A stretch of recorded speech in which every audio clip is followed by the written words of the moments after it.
High বন্ধুরা, এটাকে কে চিনো বলো? আমাদের দেশের ভাষায় এটাকে পানিতালা বলে।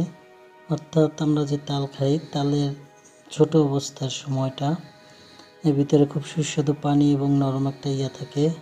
এটাকে আমি বাসায় এনে কাটার চেষ্টা করলাম, কখনো আমি এটাকে কাটিনি, আজ ফার্স্ট ট্রাই করতেছি। এর আগে আমার বাবা কেটে খাওয়াতো, আমার বাবা এখন নেই, এভাবে আমি কাটার চেষ্টা করতেছি। এটাকে কেটে ভিতর থেকে সুস্বাদু মিষ্টি পানি পাওয়া যায় এবং নরম একটা খাবার আসে জেলির মতো।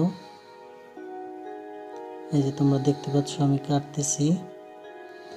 এটাকে কেটে চামচ দিয়ে উঠানো যায় এবং খেতে খুব ভালোই লাগে। যেহেতু গরম পড়তেছে, গরম এটা প্রায় জায়গায় খেতে দেখা যায়, রাস্তার পাশে, বাড়িতে, এখানে সেখানে। এই যে নরম, এই চামচ দিয়ে উঠালাম।